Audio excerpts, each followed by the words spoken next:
Hi everyone, before I start drawing, I just want to let you know about an awesome app that I found. It's called AMINO, and as you know, with this channel I've been spending a lot of time trying to encourage the arts community and for us to engage in discussions.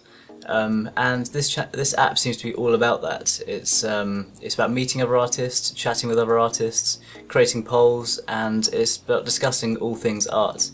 And I think that's something awesome, and I think we should see more of that. So I really want to show my support for this app. As I said, it's called Artemino. My username on there is Lethal Chris, and it's available on Android and iOS. I've left download links in the description box below, so feel free to check it out and let me know what you think of it. I'm really excited about it, and I really want to show my support for you on there, and I hope that you'll be there to support me on there. I think it's going to be a really cool place to encourage the art community and for us to share our work. And that's going to be a really awesome thing to try out. So feel free to download it and check it out and let me know what you think, and hopefully I'll see you on there. Hi everyone, and welcome to this episode of Fan Art Friday.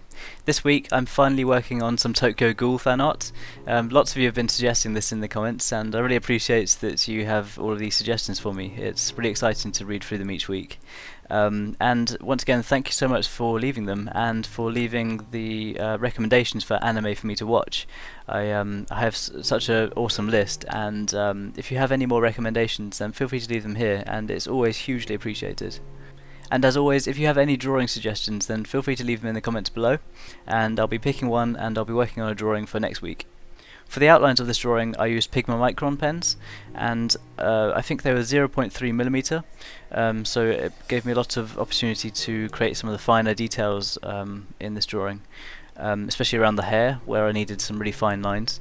And for the colouring I used Copic markers. For most of this drawing it was actually all cool grey Copic markers, except for the red areas, which I used crimson Copic marker and a little bit of cardinal. For the colouring of the mask I started off with the lighter shades of grey and slowly built up the darker layers, as I was using some reference images so that I could figure out where the shading and the highlighting would be going, to create the effect of the mask shining, highlighted from the lighting. And then for the skin tones I used Milky White Copic marker and a Lipstick Natural for the darker shading around the edges. For the darker shading of the eye I used the cool grey Copic markers, and I used Crimson Red for the pupil, and I left a white highlight around the inside of the pupil with a white Prismacolor pencil, and I left some white highlights with a Uniball Signo Broad Pigment Ink white pen to help make the eye seem a lot more 3D, and it gave that shiny effect.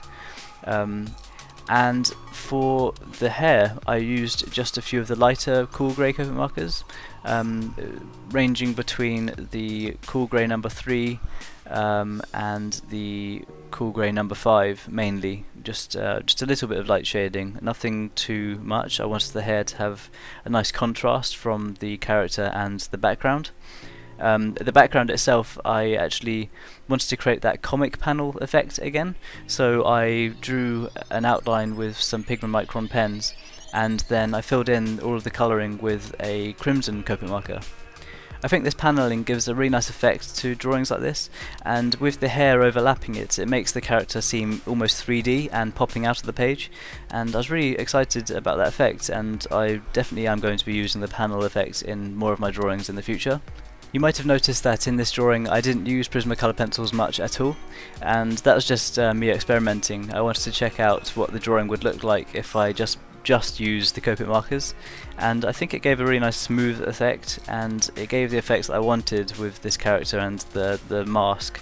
I think if I added extra levels of detail with Prismacolor pencils, it may have taken away from the effects that it's given, especially with the way the cool greys contrast with the crimson. I really hope you like this drawing, and be sure to let me know what you think in the comments below. And as always, if you enjoy these kind of videos, then make sure you're subscribed, and any likes, shares, favourites, that kind of support is hugely appreciated, and it really means so much to me. If you want to contact me via Twitter, Facebook or Instagram, I have all of my links in the description box below, so feel free to contact me there if you have any drawing suggestions or feedback, and I'll be sure to get back to you. And once again, thank you so much for the support on this channel. It means so much to me, and thanks for watching this video, and I'll see you all soon.